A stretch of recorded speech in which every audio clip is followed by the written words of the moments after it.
This is The Competitive Edge with Aubrey Marcus. Welcome to The Competitive Edge. My name is Scott Britton, and I'm here to help you answer a question that we all have.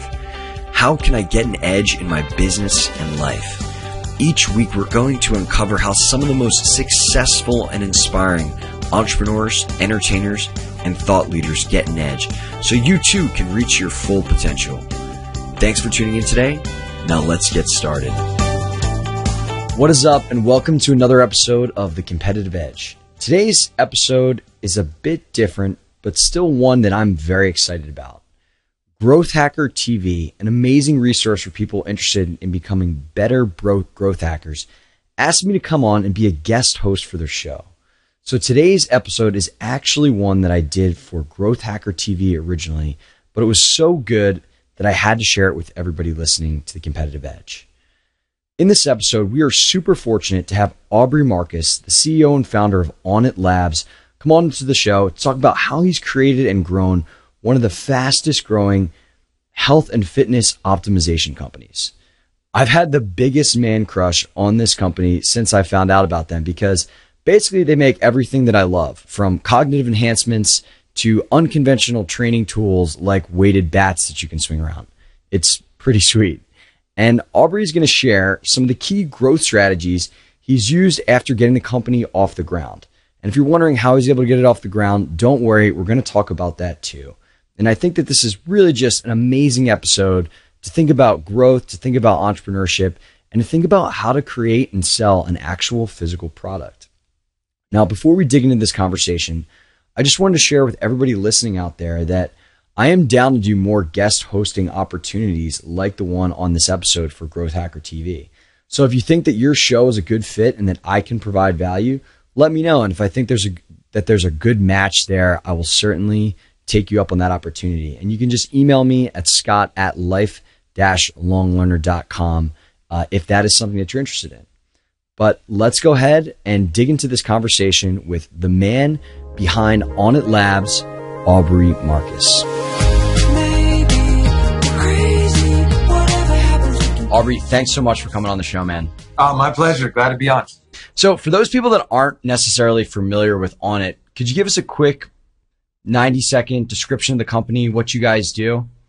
Well, yeah, we really took the theme of total human optimization and figured out ways to provide people with the tools to achieve that. So supplementation, because there's an amazing array of nutrients that have a really wide variety of benefits all around the world that you just wouldn't even want to try to get through your diet. But a lot of amazing earth-grown nutrients that can affect performance, like cognition for our flagship Alpha Brain. So supplements are one category. Then functional foods, getting the best protein, healthy fats like coconut oil, Himalayan salt, some basic staple foods that are really going to help your performance. That was the second aspect. And then the third aspect was different types of unconventional fitness equipment, kettlebells, ropes, steel clubs, maces, bags, these things that work with the body, the kind of human monkey, the way it's designed to work, and the techniques, as well as the implements to help you do that. And we really learned a lot of that from some of the best athletes that we've been working with in a variety of sports, from, Olympic skiers to MMA champions to football players, hockey players. A lot of these athletes are adapting these unconventional methods, and we really wanted to be the leader in that space. It's amazing, man. Steel clubs, I imagine happy hours at your office can get a little crazy. Yeah, it gets a little frisky in there sometimes. All right, man. So, it sounds like you guys are providing optimization products across a slew of verticals, but I know you started with one product, and that was in supplements. And the supplement market, as maybe I'm wrong, but how I perceived it was that incredibly saturated, a ton of competitions. What was going through your head when you were looking at this market and you were deciding whether or not you could compete in it? Well, I identified a need. I realized that for a cognitive supplement, a cognitive enhancer, I was having to take a whole handful of a variety of supplements. And I learned this paradigm from my stepmother, who founded a nutritional supplement company a long time ago. But, for just cognition, there was so many different ingredients that I was having to reach for. And just the sheer time and maybe my own laziness in doing it I wouldn't even do it half the time. I'd pick one, or I'd just do none because I'd be like, oh, screw it. It's going to take me 5 minutes to get all the bottles out, dump out all the pills, take all the pills. So I realized that there was a need to really combine things around specific themes to make things really simple. So Alpha Brain was the first of those on the suggestion of my partner Joe Rogan, and really looking at all of these different supplements that you could take for the brain and combining them in a really intelligent way that was highly effective. So at the time, there wasn't any other products out there that were doing the job for you, that were just one pill with everything you needed. It's the individual ingredients out there, right?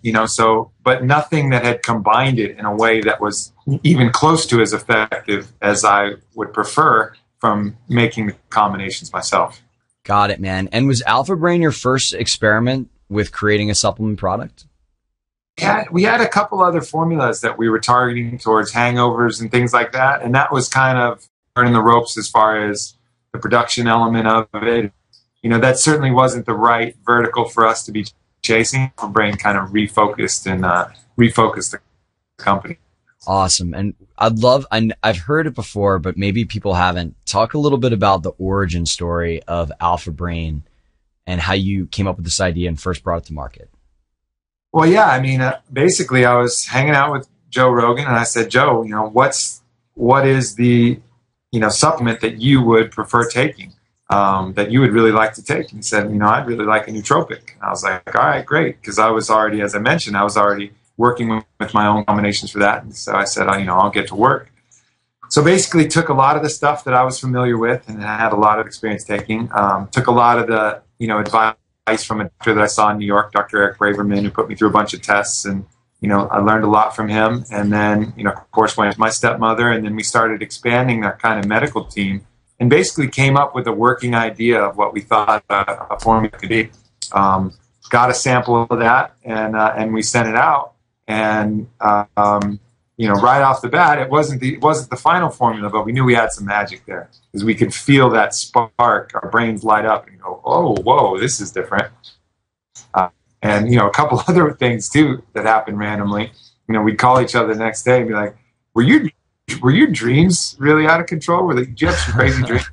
Yeah, I did. So we found that, we weren't even targeting it, but acetylcholine, which is the main neurotransmitter that we're targeting with Alpha Brain, also regulates the REM dream state. So there's some really interesting effects and things that we've had. And we probably went through about 6 or 7 revisions in that formula until we finally had a working formula. And then I poured every last cent of my in the company into producing that first lot of pills, and we sold out of our 20,000 Alpha Brain pills within the first 36 hours of going live from the Rogan podcast. And fortunately, I had another order, coming right on the heels of that, and we've just grown, exponentially since then.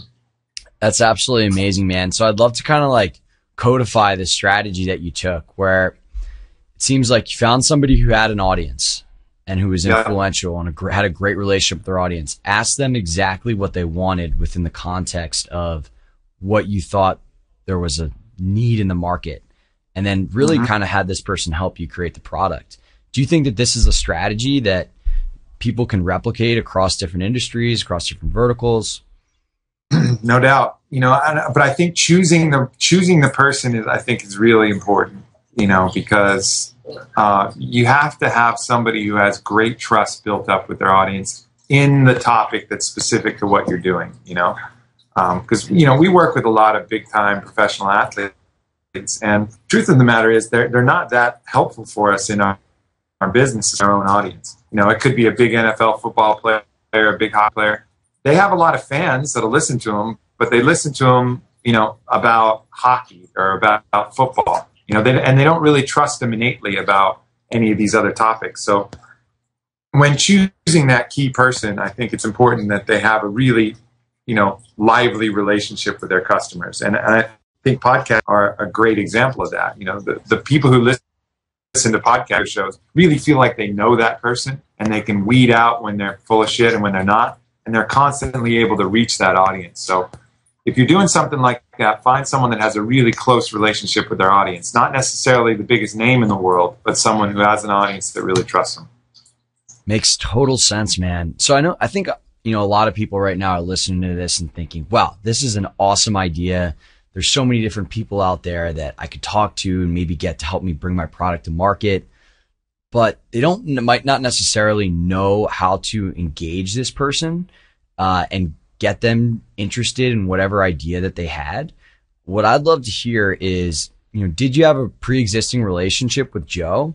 And if someone didn't have an existing relationship with somebody like him who had a great audience where it was also a fit for their product, what advice you give that person to help engage that person and ultimately get them to support you? Well, people like doing business with people they enjoy and they like. That's number one. So, before I was friends with Joe prior to bringing this deal with him, but it was a ship that I, intentionally sought. It wasn't like an accident, like I just ran into him accidentally. I set up an opportunity for us to meet to talk about a different business deal. And it was a valid business deal, and we ended up doing business with that. But at that point, we had a chance to meet, and it was supposed to be a 30-minute meeting and ended up being a 4-hour meeting where we talked about supervolcanoes and aliens and psychedelics and, really had a kinship on that level. And we just had a friendship for several years before, and there was a slight business, component to it. Just a pretty much standard podcast advertising deal for a different company I was working with. But the friendship came first. And then after that, I think the next step is you got to really know your shit, so you get a relationship and then prove that you really know what you're doing. And if you get those two things together, I think it's really easy to take the next step and develop something with that person's support. So relationship and really know your shit. Yeah. Did Joe try the Alpha Brain product before marketing it to his audience? I was the number one. I was the first person. He was the second person to try it. So I love it, man. That's great. So you have the success with Joe and his podcast and a ton of orders coming in. You sell the first order. What happens next? Well, we were in like 600 square feet at that point, and we went from 5 orders a day to 200 orders a day. Like overnight. So that was a scramble, and to be honest, the scramble has, to a certain degree, continued even up to now. Where growth has been pushing our company. We've just scaling, trying to keep up with it, adding fuel to the fire, new products, new ideas, taking the same kind of model of combining ingredients together around a theme, and then providing the good clinical testing and everything else we can to support that. But yeah, it's been a mad run. I mean, that first time we were still hand doing shit. We didn't have all that automated because we didn't have the need for it. We had to just bring in all the resources we could. And fortunately, I had worked in e-com for a long time, so I had all of those resources readily available. And we just kind of put out the horn of plenty and sounded it and brought all the people to the team, and I've just slowly gathered allies since. It's amazing, man. Tell me a little bit about how you guys have used podcasts to grow, because I've seen a ton of different ways supplement companies have tried to market to people like me that are interested in improving my health and fitness. But you guys are really the first people that have hit me up on a podcast, and it seems like it's worked pretty well for you. Yeah, podcasting has been by far our most successful strategy. And I think it really is the truth element of it. I mean, people have really highly tuned bullshit detectors now. And when you're in front of your audience for 3 hours, having a conversation, it's really hard to keep on. And so I think people grow to trust the individual on that podcast. And what we do is we don't tell people, occasionally they'll have some loose, idea of which product we want them to talk about. But for the most part, we just send them a box of stuff and say, hey, what do you like? Talk about what you like, because we have faith that in our array of products in our lineup, they're going to find something that they like. And sometimes it's a total surprise. Like we sent Adam Carolla a box of stuff, and he ended up liking our jump rope. Our jump rope is like number 60 out of 63 on the most important products in Onnit's lineup. We're like, fuck it, I guess, if he wants to talk about a jump rope and he's going to be really honest and passionate about that because he loved it, he's an old boxer, let's let him talk about the jump rope. And that's what he did, and that was a successful campaign for us. So really just playing to the honesty of the situation, I think, has been really key. And podcasting is the best venue for that. I mean, banner ads and, placements in TV or commercials and all that, everything just kind of sounds a little false. It rings a little bit false to the consumer. Whereas podcasts are really allow for that authenticity to shine through. And that's really what's kind of given us the wind in our sails. Totally, man. I mean, I absolutely agree that there's something special about building a relationship with somebody and then hearing them genuinely recommend a product.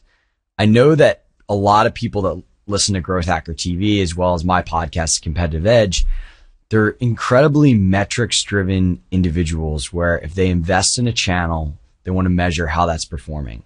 And I'm curious, like, as a business owner who's, and a lot of times relying upon the verbal connection of somebody talking about your product to the purchase on your website, how are you able to measure those conversions and the effectiveness of the podcast channel?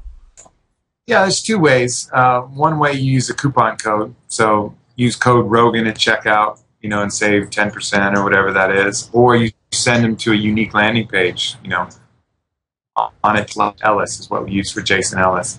And there's some leakage both ways that, are going to kind of fudge the numbers a little bit.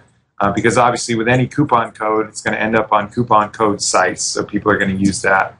So there's going to be a little fudge room there. And then for any kind of landing page, like onnit.com/Ellis, for example, there's going to be people who just drop the end of that come to Onnit as well. So in either scenario, there's going to be some room for error, but it'll give you an idea as to how effective it is. And especially with, online sales like that, you can really get pretty accurate numbers. Yeah, man, that makes a lot of sense. And, I think that one of the things that's cool is that you can account for growth, but there's going to be people that hear your product for the 7th time, right? And like, God, I got to try this stuff. Kind of like myself, who's really excited to go out and try Alpha Brain. I've heard about you on Lewis Howes. I've heard about you on Joe Rogan's show. And then, at some point I was like, all right, I got to pull the trigger and find out for myself. And you're probably not going to be able to measure that, but you're hitting me so many times that it's just effective, which is super cool. Yeah, it's just wearing down the resistance, and finally, it's funny. I mean, there'll be people who probably been with Joe for, I've heard 80 Onnit commercials, and finally one on that one day where they feel mentally sluggish or they really want to get in the gym, and they'll be like, all right, screw it, I'm in, and we get those converting every we've been hit many, many times. And I think that's important. Yeah, totally, man. So one of the things that I really like about you guys is your branding and how you've positioned yourself. And, when I go to a lot of supplement sites, I feel like there's like some sleazebag who doesn't even know what's in the ingredients that he's selling people and is just really trying to take advantage of me. And I think you guys have done an incredibly well job branding yourself in an industry that doesn't necessarily have, just the trust of a lot of people out there buying products. Can you talk a little bit about how you guys have branded yourself and, why you think that's so important for startups that are listening to this? Yeah, I'm out giving a talk now, and the talk is called Truth is the New Marketing. And really, for me, I think one of the big driving forces behind our success is our complete transparency. We're not perfect. We make mistakes. We screw up. But from top down, we genuinely believe in the products. We take all our products. We're making every decision for the best interest of our customer. And when we screw up, we just say we screwed up. And I think we've built an amazing amount of trust with our consumer because of both our advertising, our product integrity, and how we handle things internally. It becomes more than just a product we're trying to sell. It becomes kind of a movement and a group. It has this cohesion to it that's pretty special. And so I think just kind of keeping that guide star of what's the most authentic and honest way to present the information has really been beneficial. And I don't think that's what's in the top priority list for a lot of other companies. I think a lot of other companies, it's, how can we sell this product at all? Even from our money back guarantee, we don't even make people send back their product if they don't like it to get their money back. If you buy any 30 count of our pills and you don't like them, you can just tell us. You can send us a text, an email, whatever, or call us on the phone. We're like, great, what's your account number? We'll refund your money completely. He does that, because there's part of a game involved. And the game is you buy something, you don't like it, then you got to send it back to get your money back. Well, nobody sends stuff back, really. I mean, very few people do. And so you end up getting a bad taste in your mouth. And you don't really like that company anymore because it's a game. They realize that most people aren't going to send it back. So they're it's not necessarily dishonest, but it's a game that they're taking advantage of people with. Same with those money back rebates, like they know that 45% of the people aren't going to rebate, so they're only actually giving $50 off, So we just don't do that shit. We're straight up from top to bottom. And I think that's really a breath of fresh air for a lot of consumers. Totally, man. I just had an experience at 24 Hour Fitness, not to call anybody out, with like 3-day guest pass. Come on in. And I came in, I was like all excited to get my workout because I'm kind of like nomadic at the moment. And they were like, oh yeah, you actually have to like show me like a rental slip. They said that nowhere in the thing that I signed up for online where they gave me their email address. I'm like, yeah, well, if you're just visiting the city, like we don't want to give you a free workout. And I'll never go to a 24 Hour Fitness again for my gym because of that. I mean, they lost me for life because of that lack of transparency. And I just think it's so short-sighted. And I really love the approach that you guys are taking for not only creating one-time purchase customers, but these are people that are going to buy your stuff for life, man. Yeah. Yeah, that's the idea. It's not worrying about these kind of short-term tricks to squeeze a little bit of money or squeeze a little bit of margin out. It's, how do you treat people right? And if you do that, you're going to get customers that are going to stick with you, through thick and thin. Totally, man. So I know that you guys probably have some loyal, passionate fans. And it's so amazing, especially when you have a product that people can really feel on a daily basis, enhancing their life. Has there been any cool ways that you've been able to kind of like create community or galvanize these people to grow your brand? Yeah, I think, we put in a really cool loyalty program, which is some combination of Foursquare and, other things where people get badges for what they purchase and then they get points. And the points are obviously redeemable.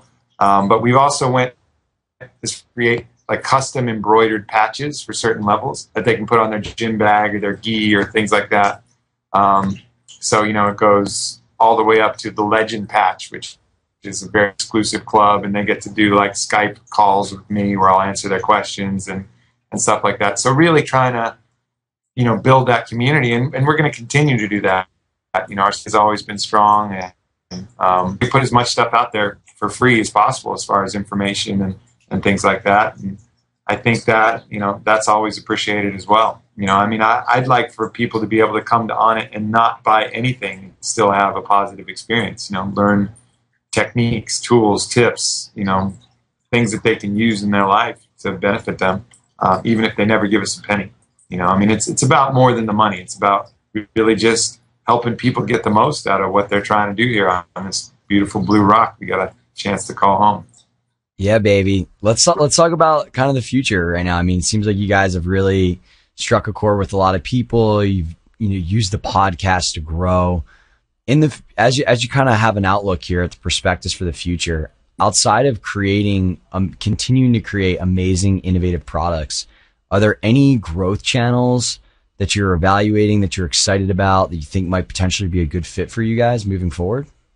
Yeah, I think one of the things that we're really looking at is the unconventional fitness space, and not only just selling the products, but providing places for people to train and really creating a movement similar to what CrossFit is doing, with different movements, the unconventional training, lower risk of injury, but still that kind of tribal competitive community that they built.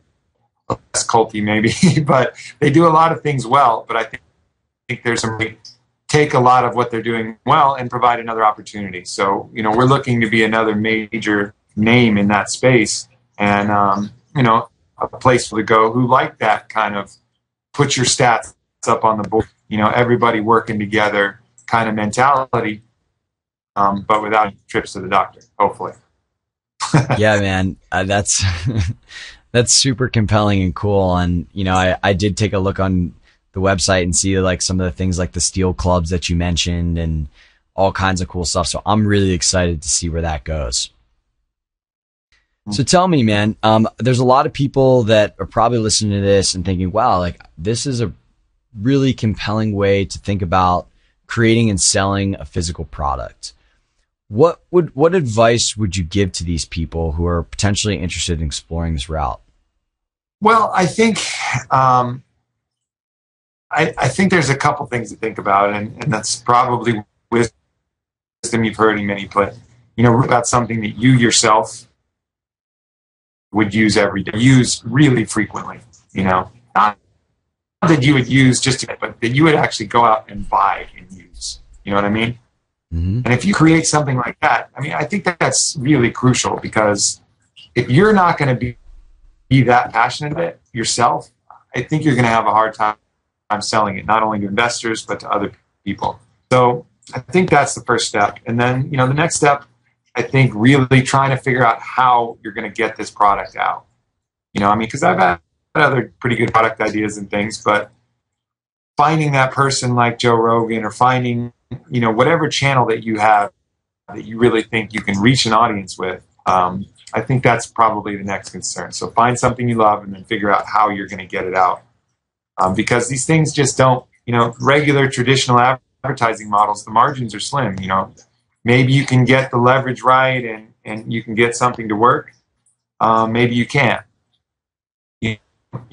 Ally that can constantly build that critical mass, I think is really invaluable.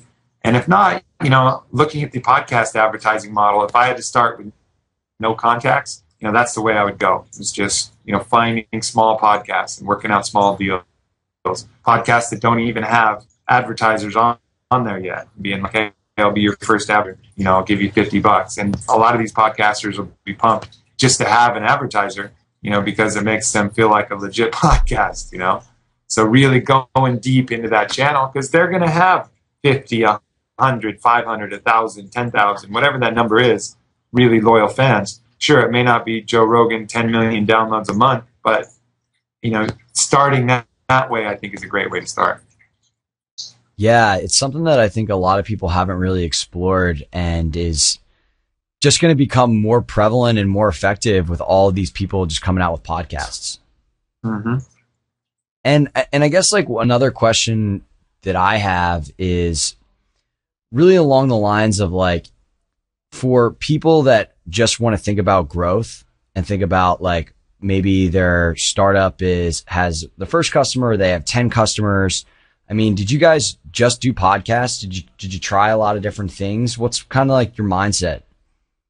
We try everything. We did some print advertising. We did, traditional radio spots. We did some TV stuff.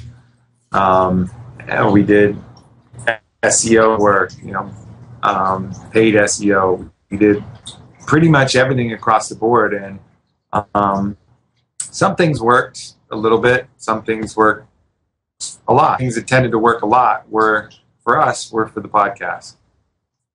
But, obviously investing in natural SEO certainly is a very valuable investment, more so than just, throwing up some pay-per-click on Gmail. Another thing that worked really well for us is we did retargeting or remarketing through Google. So anytime anybody comes to our site, it tags them as someone who comes to our site, and then all the site partners that have ad spaces available for remarketing, they'll see Onnit over and over again. So that's really widened our net as far as people who just come to maybe check it out. Then they're going to see Onnit popping up on all their favorite sites, and it's going to give them that repetition that might bring them back. So that's been really helpful as well. And then other than that, just treating your customers as good as possible. Yeah, baby. What's the toughest part of the business been? I think the toughest part of the business is waiting for the things, that are out of my control. And, you know, so some of those things are those unforeseen lightning bolts that come through that you just can't expect. You know, a shipment of products that comes where the packaging hasn't sealed properly, you know, and you're like, oh shit, you know, what the hell is this? How did this happen? And you learn these things, you know, we're a young company, we're a couple years old, or so dealing with those things that you haven't been able to properly plan for, you know, that's challenging because you got to be flexible. And I think the key thing is just to be fully honest. And then there's other things out of our control too, like, you know, we're doing a lot of clinical trial results and testing, and you know, you set up a good study and you try and just design that correctly, but you know, sometimes you get exactly what you're looking for, and sometimes there's some surprises in there as well, and you have to go back and figure out what you did, and it's an expensive and it's a long process, and you know, so I guess I'd say it's just the learning curve of, you know, exploring these new avenues as a new company. You know, it's that's part of the fun of it. You know, it's part of the challenge. Yeah, man. If you knew exactly what to do at all moments, it probably wouldn't be any fun. Yeah, maybe. I don't know. Sometimes I wish I knew exactly what to do. But yeah, it's all good. It's part of the process. Cool, brother. So the last question that we always ask on Growth Hacker TV is, what is the best advice you have for a startup looking to grow? If you had to give just one piece of advice. You know, I think finding that kind of matron, you know, would be it for me.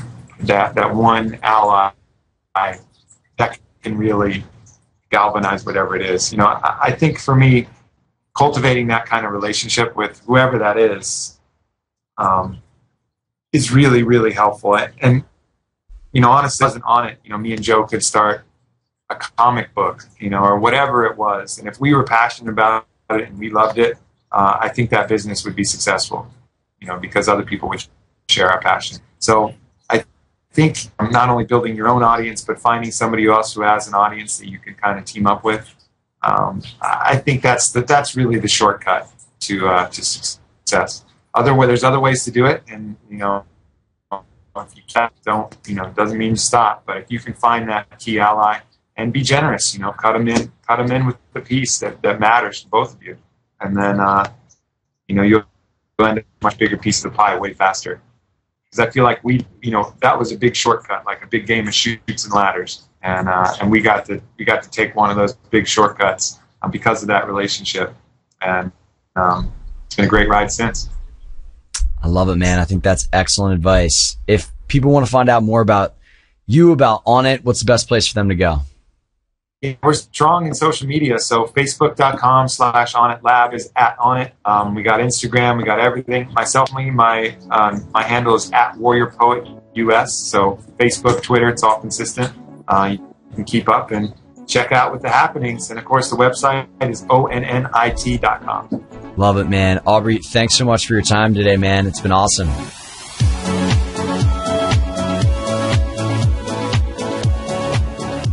Before we finish up with today's Mindshare, I just want to say thanks for listening to another episode of The Competitive Edge.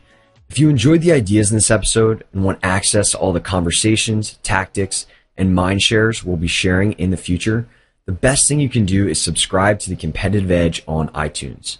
And while you're there, if you felt like this show has made a positive impact on your day, it'd be great if you could leave us a review on iTunes as well. Now, I know we covered a lot in this episode, and there might be a few key ideas or tools that you want to remember. So we went ahead and compiled all of the notes, links, and even a full searchable transcript of this conversation for you on lifelonglearner.com. That's life-longlearner.com. I also want to give you the details on a cool contest I'm running right now at lifelonglearner.com/fun. By entering the contest, you'll have a chance to win everything from Amazon gift cards to a free month of having your very own dedicated virtual assistant to an opportunity to come and hang out with me and my buds for a few days where we'll teach you how to create your very own passive income stream. To enter this contest and learn more about everything we're giving away, head on over to lifelonglearner.com/fun.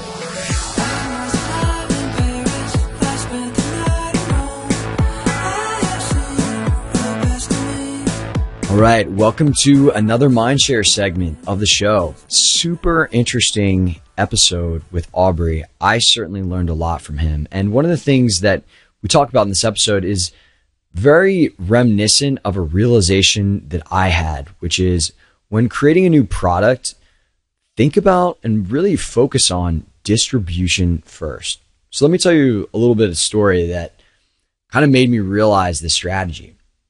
So for those people that are familiar with different facets of my business, that's completely separate from this podcast, is I've created a ton of different training courses on business development and sales and different things that I'm interested in.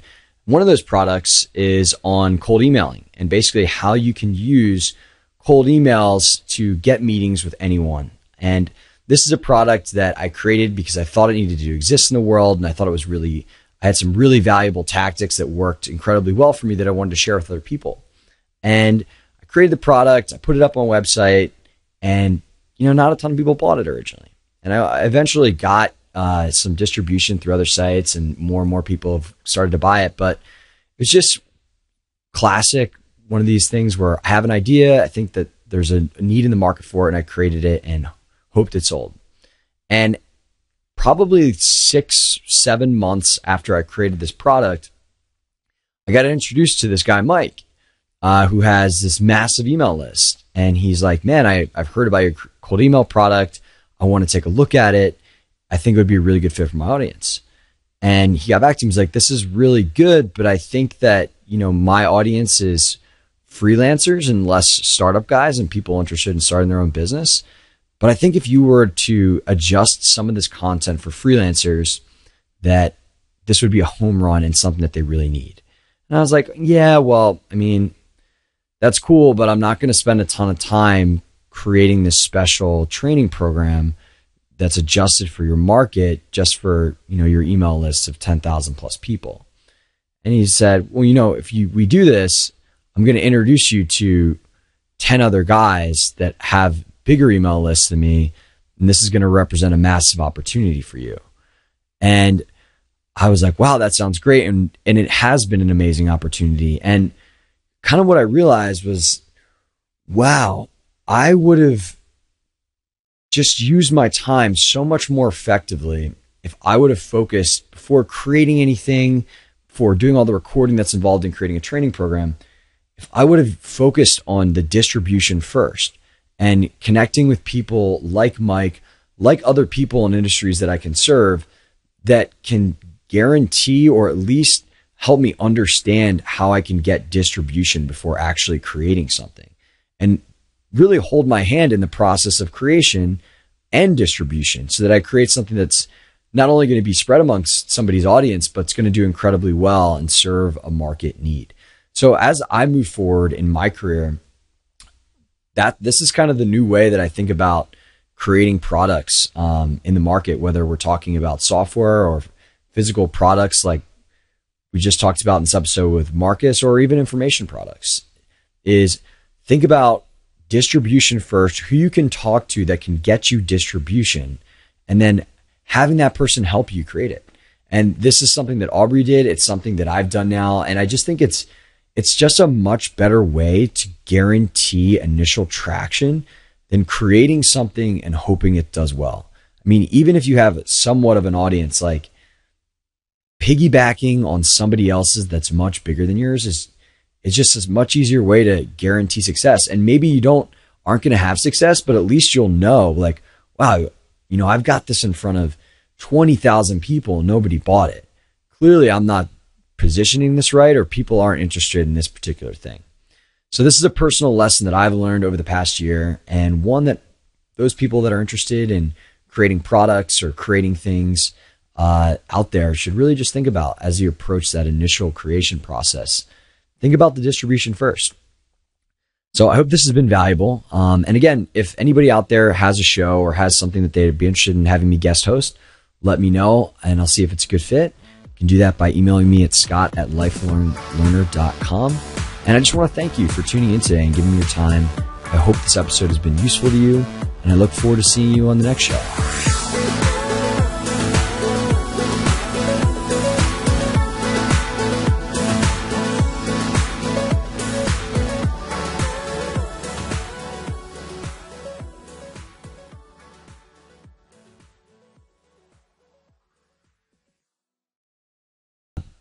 positioning this right, or people aren't interested in this particular thing. So this is a personal lesson that I've learned over the past year, and one that those people that are interested in creating products or creating things out there should really just think about as you approach that initial creation process. Think about the distribution first. So I hope this has been valuable. And again, if anybody out there has a show or has something that they'd be interested in having me guest host, let me know and I'll see if it's a good fit. You can do that by emailing me at scott@lifelonglearner.com. And I just want to thank you for tuning in today and giving me your time. I hope this episode has been useful to you, and I look forward to seeing you on the next show.